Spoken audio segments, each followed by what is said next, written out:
Haleluya, haleluya. Bapak saudara yang terkasih dalam Tuhan, puji Tuhan, saya menyapa ya setiap kita yang baru bergabung malam hari ini. Puji Tuhan ya, kita berjumpa kembali di dalam acara Yuk Omong tentang Yesus. Ya, saya berdoa dalam malam hari ini kita semua ada dalam berkat dan perlindungan Tuhan. Saya berdoa setiap kita malam hari ini menikmati kasih setia Tuhan, apapun yang sedang kita hadapi, apapun yang sedang kita jalani dalam hidup ini ya. Sebelum kita malam hari ini beristirahat, saya percaya bahwa kasih dan kesetiaan Tuhan boleh menyertai kehidupan setiap kita. Puji Tuhan ya. Haleluya. Bapak saudara, kalau saudara mau membutuhkan dukungan doa, bisa tuliskan di kolom komentar yang ada.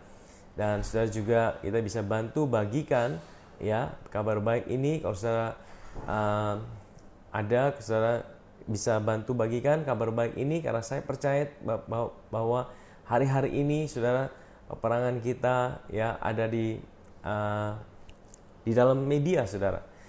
Saudara, kita perlu terus mengabarkan kabar baik ya, karena saya percaya bahwa hari-hari ini ya di media sosial, di kabar buruk selalu diberitakan, bahkan saudara pengajaran-pengajaran yang sesat saudara, yang hari-hari ini ya tidak bisa dibendung dengan apapun juga. Oleh karena itu ya kabar baik harus selalu diberitakan. Dan saya rindu saudara ya, kita terus memberitakan Injil tentang Yesus.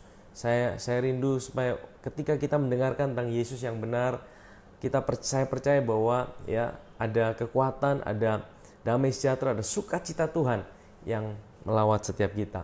Dan saya juga percaya firman Tuhan berkata dalam Matius pasal 24 bahwa Injil kerajaan akan diberitakan di seluruh dunia, barulah tiba kesudahannya. Dan saudara, kalau saudara mau mempercepat kedatangan Tuhan, saudara bilang saya mau ikut dalam penginjilan, saudara, caranya bagaimana Injil kerajaan bisa tersebar seluruh dunia?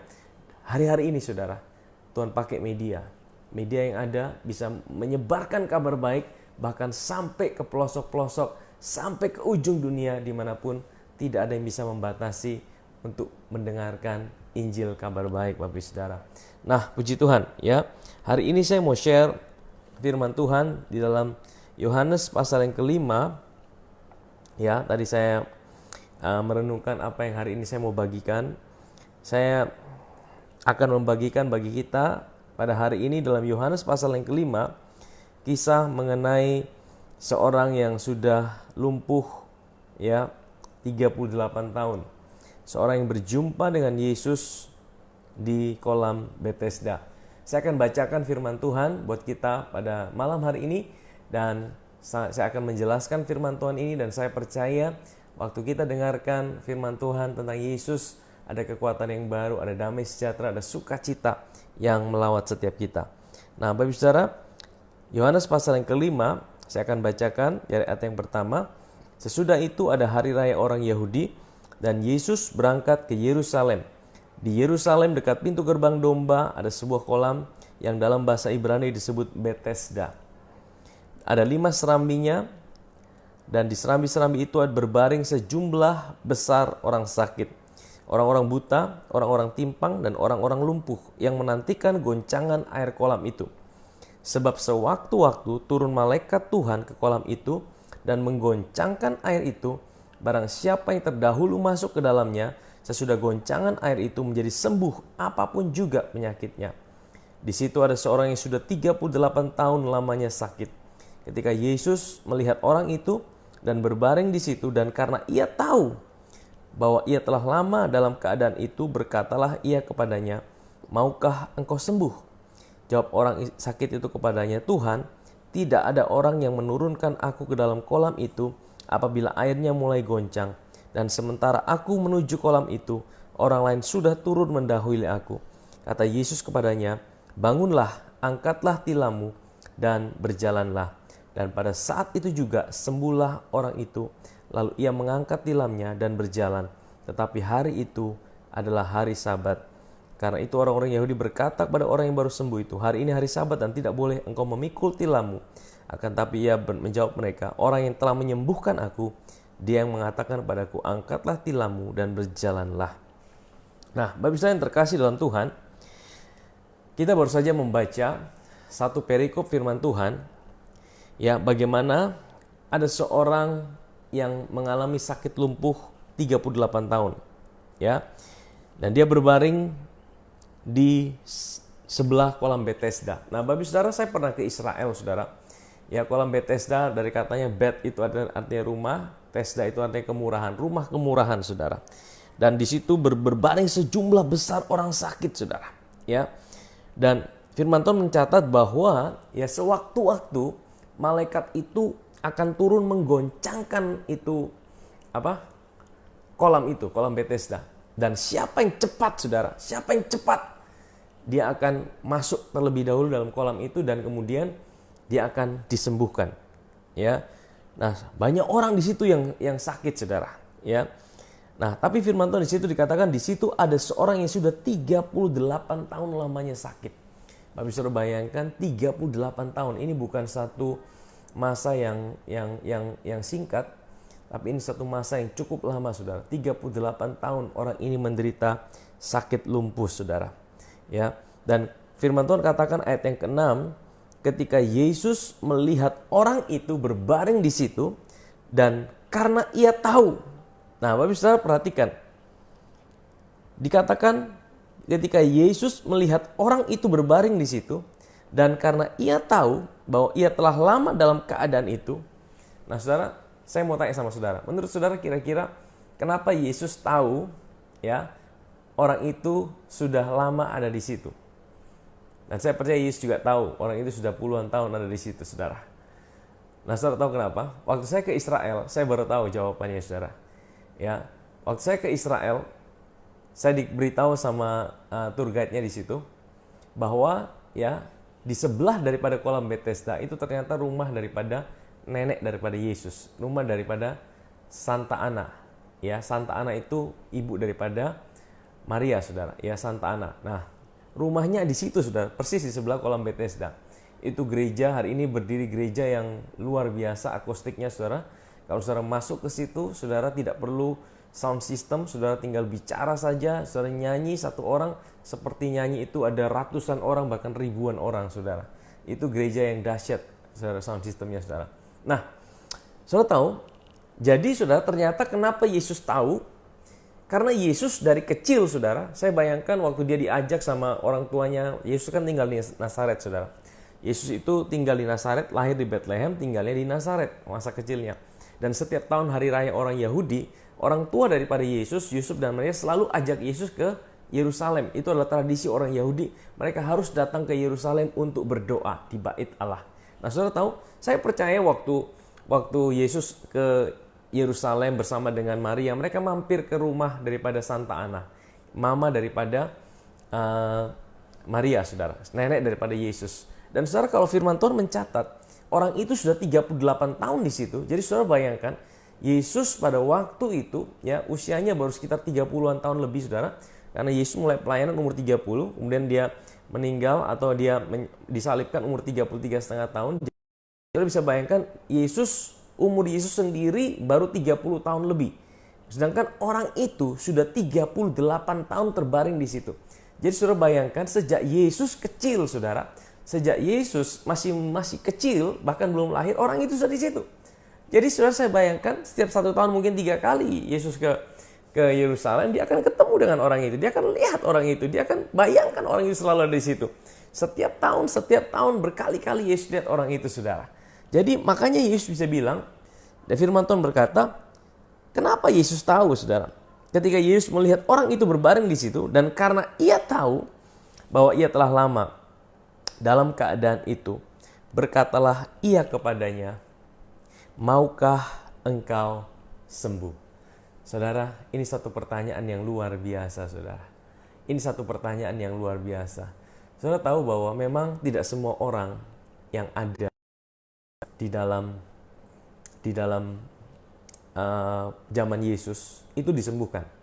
Ya, tidak semua orang sakit disembuhkan, tapi setiap orang sakit yang berjumpa dengan Yesus itu pasti disembuhkan, Saudara. Ya, Saudara catat ini, Saudara cari semua di dalam Alkitab. ya, tidak ada satupun orang yang sakit yang ketemu Yesus tidak sembuh, saudara.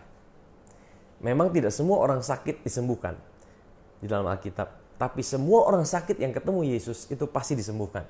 Nah, jadi kuncinya di sini, saudara.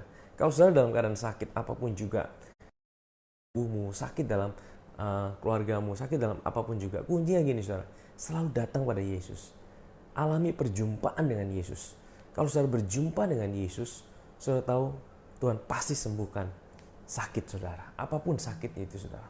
Ya, nah saudara, firman Tuhan katakan, ketika Yesus melihat orang itu berbaring di situ, dan karena ia tahu bahwa ia telah lama dalam keadaan itu, berkatalah ia kepadanya, maukah engkau sembuh? Saudara, ini pertanyaan yang agak aneh. Bagi orang sakit, pasti kerinduannya adalah untuk sembuh. Betul tidak, saudara? Bagi orang lapar, kerinduannya untuk makan, dapat makan. Bagi orang haus, kerinduannya untuk disegarkan hausnya dia. Bagi orang sakit udah jelas, pasti dia mau disembuhkan. Tapi kenapa Yesus harus tanya, maukah engkau sembuh? Saudara, ini seperti pertanyaan yang sepertinya tidak perlu ditanyakan, saudara. Tapi Yesus bertanya seperti itu dengan satu tujuan, saudara. Kalau saya merenungkan ayat ini, saudara, ya, orang ini sudah 38 tahun mengalami sakit, dan ini bukan satu peristiwa yang cepat, saudara. Ini bukan satu peristiwa yang gampang. Bahkan, saudara, mungkin dalam pikiran daripada orang yang sakit itu, dia anggap sakitnya itu sudah menjadi sebuah kenormalan yang baru. Nah, hari-hari ini kita sedang ada dalam new normal. New normal itu artinya sesuatu yang tidak normal sebelumnya, itu kita harus paksakan jadi sesuatu yang normal hari ini. Ya, tadinya pakai masker itu hanya bagi orang sakit. Hari ini semua harus pakai masker. Itu dianggap sesuatu yang normal. Ya, tadinya, saudara, kalau kita berdekatan, ya, itu untuk sesuatu yang bagus, bersosialisasi. Tapi hari ini, saudara, ya, satu normal yang baru, kita tidak boleh berdekatan. Berdekatan tuh dianggap tidak normal, saudara. Nah, saudara, sama seperti orang yang sakit ini, 38 tahun. Tadinya mungkin waktu dia baru sakit itu menjadi sesuatu yang tidak normal dalam kehidupannya. Tapi mungkin setelah melewati tahun demi tahun, ya, 1 tahun, 2 tahun, bahkan 10 tahun, 20 tahun, akhirnya dia melihat bahwa sakitnya ini sebagai sesuatu yang normal dalam kehidupannya. Saudara, kalau hari ini, saudara, mungkin saudara sedang mengalami masalah, saudara sedang mengalami persoalan. Tapi mungkin, saudara, karena saudara mengalami begitu lamanya persoalan, proses yang begitu lama, sampai saudara sudah putus asa dan saudara berpikir bahwa, ya sudahlah, aku terima semua keadaan ini. Aku percaya, aku pikir Tuhan tidak akan tolong aku lagi. Ya, mungkin takdir saya seperti ini. Mungkin takdir saya seperti ini. Saudara, hati-hati ketika kita bilang kata takdir, saudara. Kata takdir itu artinya memang Tuhan sudah jalankan seperti ini. Kalau saudara ngalamin sakit, saudara ngalamin hal yang susah, ya, saudara ngalamin bencana, saudara, kadang-kadang kalau kita salah melihat rancangan Tuhan, kita pikir memang Tuhan menetapkan saya hidup seperti ini, saya ditimpa sakit penyakit, saya tidak pernah bisa mengalami kemaksimalan, keluarga saya tidak mungkin bisa dipulihkan, mungkin sudah takdir saya, ya, keluarga saya harus hancur berantakan, hidup saya harus ngalamin begitu banyaknya persoalan yang tidak bisa selesai. Kadang-kadang karena itu sudah begitu lama kita alamin, sehingga mungkin hari ini ada saudara yang berkata, ini sudah takdir saya. Mungkin saudara sudah tidak punya sebuah kerinduan lagi untuk mendapatkan pemulihan. Saudara, mungkin mimpi saudara itu sudah habis, saudara. Makanya Yesus perlu bertanya sekali lagi, maukah engkau sembuh? Untuk apa, saudara? Karena untuk membangkitkan pengharapan di dalam orang yang sakit ini. Saudara, kalau orang sudah tidak punya pengharapan, saudara, orang itu imannya sudah tidak bisa bangkit, saudara. Makanya Yesus harus bangkitkan lagi imannya.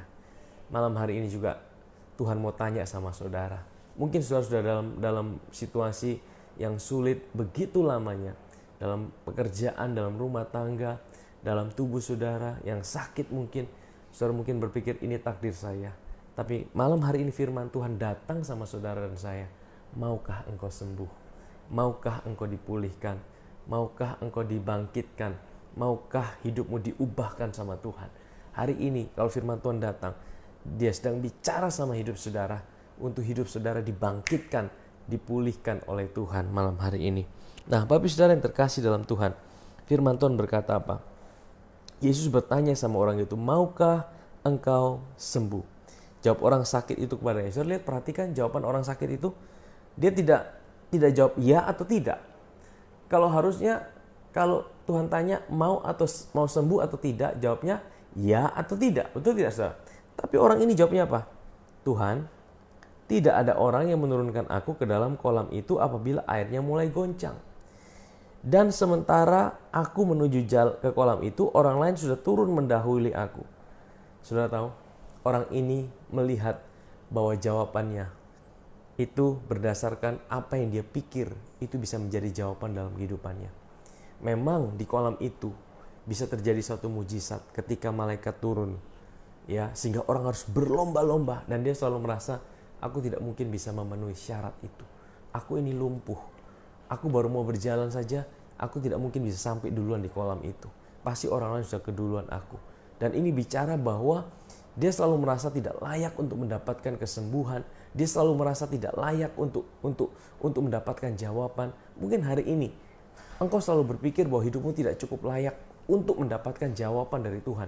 Mungkin ada trauma dalam kehidupanmu, mungkin ada kegagalan dalam kehidupanmu, mungkin ada penghalang-penghalang yang membuat engkau meragukan cinta dan kasih Tuhan dalam kehidupanmu, yang membuat engkau sepertinya kalah berlomba. Ya, mungkin bukan kalah berlomba dengan orang-orang yang lain, tapi engkau kalah berlomba dengan situasimu, dengan keadaanmu, dengan apa yang ada dalam kehidupanmu. Mungkin engkau kalah berlomba dengan situasi yang ada. Tapi hari ini saya mau bilang, saudara, apa yang kau anggap mungkin sebagai jalan keluar di dalam kehidupanmu yang lama, yang selalu mengalami jalan buntu, hari ini Tuhan bilang, ya, Tuhan kita adalah Tuhan yang dinamis. Tuhan kita adalah Tuhan yang bisa menciptakan jalan, bahkan di tengah-tengah situasi yang kita pikir tidak mungkin, saudara. Tuhan bilang apa? Engkau tidak usah berlomba untuk mendapatkan mujizatku. Sebenarnya Tuhan cuma bilang, mau atau tidak. Jangan pernah ukur ya mujizatku.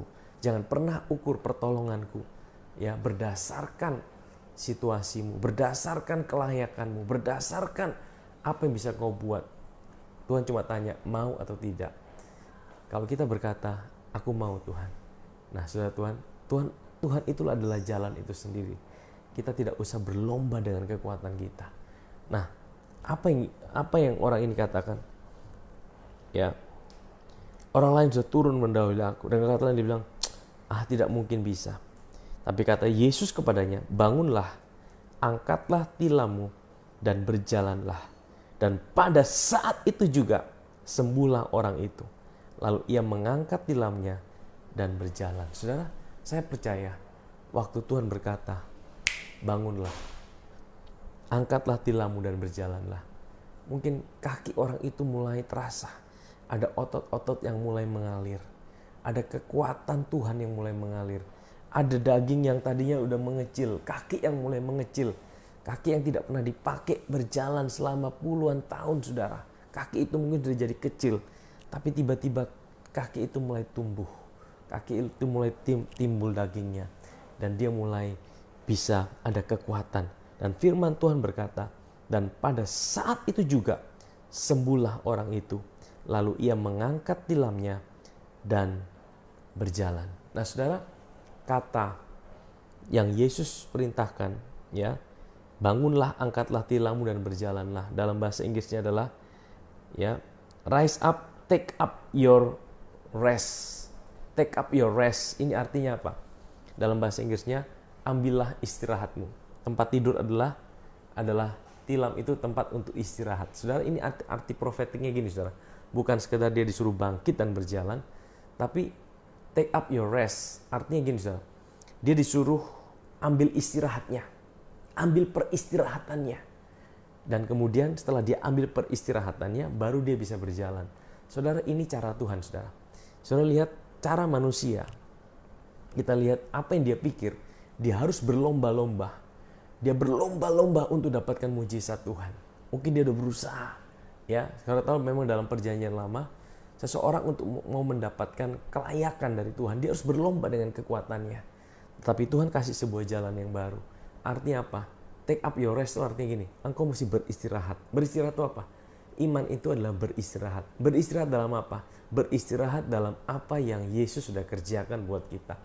Iman itu adalah peristirahatan. Waktu kita beristirahat, waktu kita mempercayai bahwa kita tidak harus berjuang dengan kekuatan kita untuk mendapatkan pertolongan Tuhan. Bagian kita adalah apa? Kita menyadari bahwa Dia Tuhan yang mencintai kita. Dia Tuhan yang menerima kita. Dia Tuhan yang mengasihi kita lebih dari segalanya. Dia Tuhan yang selalu ada buat kita, bahkan di dalam segala situasi dan keadaan kita. Itu rest, saudara. Rest itu artinya kita mempercayai bahwa Tuhan itu ada buat kita. Kita tidak usah berusaha dengan kekuatan kita untuk mendapatkan perkenanan Tuhan. Kita tahu bahwa Dia ada buat kita dalam keadaan apapun. Saya mau bilang hari ini, apapun keadaan saudara, apapun situasi saudara, milikilah kesadaran bahwa Tuhan itu mencintai hidup saudara. Tuhan ada dalam hidup saudara. Dia tidak pernah tinggalkan hidupmu. Dia tidak pernah biarkan kau berjalan sendirian. Dia menyertai setiap area hidupmu. Sadari itu, saudara. Waktu kau menyadari, ada damai sejahtera, ada sukacita. Sekalipun engkau belum bisa berjalan, sekalipun engkau belum bisa bangkit mungkin, tapi waktu ada damai sejahtera, ada sukacita, itulah imanmu dibangkitkan. Dan waktu imanmu dibangkitkan, iman yang lahir dari peristirahatan, mempercayai perkenanan Tuhan dalam hidupmu, itu yang membuat engkau bisa berjalan. Nah, Bapak Ibu yang terkasih dalam Tuhan, firman Tuhan berkata, dan pada saat itu juga sembuhlah orang itu, lalu mengangkat tilamnya dan berjalan. Tetapi hari itu hari Sabat, ya. Karena itu orang-orang Yahudi berkata kepada orang yang baru sembuh, ini hari Sabat, engkau tidak boleh memikul tilammu. Akan tapi ia menjawab mereka, orang yang telah menyembuhkan aku, Dia yang mengatakan kepadamu, angkatlah tilammu dan berjalanlah. Saudara tahu, Yesus ini seringkali disalahkan oleh orang Yahudi. Karena apa? Karena Yesus ini suka menyembuhkan orang di hari Sabat. Kok seringkali dicatat Yesus suka menyembuhkan orang di hari Sabat? Kok Yesus itu suka cari gara-gara gitu loh, saudara? Yesus itu sepertinya suka cari persoalan. Kok kenapa Yesus tidak cari aman saja, menyembuhkan orang di hari yang bukan hari Sabat, atau hari Sabtu, atau hari di mana mereka tidak boleh ngapa-ngapain? Menurut aturan hukum Taurat, hari Sabat adalah hari peristirahatan. Manusia tidak boleh kerja apa-apa, manusia tidak boleh lakukan apa-apa. Hari Sabat itu bahkan mereka tidak boleh mengangkat tilam. Kalau saudara tahu, hari Sabat itu mereka tidak boleh kerja apa-apa, mereka harus berdiam di rumah, mereka harus sembahyang, mereka harus berkumpul bersama keluarga, mereka harus sembahyang. Tidak boleh melakukan pekerjaan. Kalau saudara ke Israel, bahkan sampai dengan hari ini, kalau saudara ke Israel, saya pernah ke Israel pas kena hari Sabat, saudara, di Yerusalem itu sepi, saudara. Ya, saudara tahu, bahkan liftnya ada lift Sabat. Lift Sabat tuh gini, saudara. Saudara naik lift kalau di hari Sabat, itu saudara tidak boleh pencet tombol, saudara. Saudara bayangkan, untuk pencet tombol saya tidak boleh, saudara. Saking kerasnya aturan mereka. Lift Sabat tuh gini, saudara masuk, saudara tidak perlu pencet tombol, lift itu akan buka dengan sendirinya di tiap-tiap lantai. Saudara bayangkan, saudara, lift Israel adalah lift hari Sabat, saudara. Ini menggambarkan betapa sakralnya buat mereka hari Sabat. Saudara tahu hari Sabat, kenapa Yesus suka melanggar hukum di hari Sabat? Sepertinya Yesus melanggar. Sebenarnya Yesus mau kasih pesan gini, hari Sabat itu Tuhan perintahkan manusia untuk beristirahat. Waktu Tuhan perintahkan manusia untuk beristirahat, pada saat itulah Tuhan bekerja. Saudara bisa paham artinya? Pada saat kita berhenti dengan kekuatan kita sendiri, pada saat itulah kuasa Tuhan dinyatakan di dalam hidup kita. Pada saat kita berhenti dengan kekuatan kita sendiri untuk berusaha mendapatkan mujizat Tuhan, pertolongan Tuhan. Ya, iman itu, saudara, sekali lagi, iman itu adalah beristirahat. Beristirahat akan apa? Akan apa yang Yesus sudah kerjakan buat kita. Di hari Sabat, Yesus melakukan mujizat. Pada saat manusia berhenti dari segala pekerjaannya, di situ Tuhan bekerja. Di situ kuasanya dinyatakan. Hari ini, saudara, apa yang saudara sedang alami dalam hidup ini? Mungkin saudara sudah mengalami pergumulan itu bertahun-tahun dalam hidup saudara, sehingga saudara masuk dalam sebuah new normal untuk sesuatu yang sebenarnya tidak normal dalam hidup saudara. Mungkin saudara menganggap, ya persoalanku ini sebagai sesuatu yang normal. Ya kalau saya terus ngalamin persoalan itu sesuatu yang normal, ya sesuatu yang normal. Saudara mungkin itu tidak normal, tapi karena kita begitu lama mengalami itu, kita sudah putus asa, kita sudah menyerah, kita sudah anggap itu sesuatu yang normal. Padahal itu bukan sesuatu yang normal. Saudara, Tuhan tanya, maukah engkau sembuh? Maukah engkau dipulihkan? Maukah engkau dibangkitkan hari ini? Dan juga saudara, iman itu adalah beristirahat. Iman itu adalah, saudara, kita mempercayai bahwa Tuhan itu ada buat kita. Tuhan itu mencintai kita, bukan karena kita baik, Dia selalu ada buat kita. Iman itu akan dibangkitkan oleh kasih. Waktu saudara menyadari kasih Tuhan, iman itu akan bangkit. Iman itu saudara beristirahat. Saudara beristirahat apa? Mempercayai bahwa Dia Tuhan yang selalu ada buat hidup saudara. Saudara ingat, tidak semua orang sakit disembuhkan pada zaman Yesus. Tapi semua orang sakit yang datang pada Yesus, mereka pasti disembuhkan. Kuncinya apa, saudara? Iman itu adalah datang pada Yesus. Datang pada Yesus dengan peristirahatanmu. Engkau beristirahat artinya engkau mempercayai, Tuhan, aku tahu Tuhan, Engkau ada buat aku. Engkau tidak pernah tinggalkan aku. Mungkin situasiku sedang buruk, mungkin keadaanku tidak baik, mungkin banyak kegagalan dalam hidupku, tapi aku mempercayai bahwa tidak ada apapun yang bisa memisahkan aku dari kasih-Mu. Mari saya akan berdoa buat setiap kita malam hari ini. Mari kita datang pada Tuhan. Haleluya, haleluya, haleluya. Bapa di sorga, Bapa yang baik, aku datang padamu, membawa setiap anak-anak-Mu yang ada di rumah Tuhan, apapun jadi pergumulan mereka. Anak-anak-Mu sedang dalam pergumulan, ada yang mengalami pergumulan bertahun-tahun dalam kehidupannya Tuhan. Mungkin mereka sudah merasa putus asa dalam kehidupannya, seperti tidak ada jalan. Malam hari ini Bapa, kami tahu di dalam Yesus tidak ada jalan buntu. Engkaulah jalan keluar buat setiap kami. Engkaulah kekuatan buat setiap kami. Kami percaya bahwa tidak ada jalan buntu dalam Tuhan. Engkaulah iman kami Tuhan. Bapa, aku berdoa dalam nama Yesus, bangkitkan iman setiap anak-anak-Mu yang hari ini sedang mengalami pergumulan. Apapun pergumulan mereka, apapun persoalan mereka, kami percaya Tuhan tahu. Tuhan bangkitkan iman mereka bahwa masih ada pengharapan di dalam Yesus. Dan Tuhan mampukan kami mempercayai, kami beristirahat di dalam apa yang Tuhan sudah kerjakan buat kami 2000 tahun yang lalu di atas kayu salib. Kami percaya karya-Mu sempurna buat kami. Engkau Tuhan yang mencintai kami lebih dari segalanya. Terima kasih Bapa, aku berdoa dalam nama Yesus. Biarlah pertolongan-Mu, kasih-Mu, kuasa-Mu melaut setiap anak-anak-Mu saat ini. Yang sakit Tuhan sembuhkan, yang mengalami pergumulan Engkau jadi jalan keluar Tuhan. Kami serahkan setiap anak-anak-Mu ke dalam tangan Tuhan. Di dalam nama Yesus kami sudah berdoa. Amin, amin, amin. Haleluya, haleluya. Baik Bapak Ibu yang terkasih dalam Tuhan, kita baru saja selesai. Ya, saya percaya, saya berdoa malam hari ini setiap kita ada dalam perkenanan Tuhan, tetap datang pada Tuhan.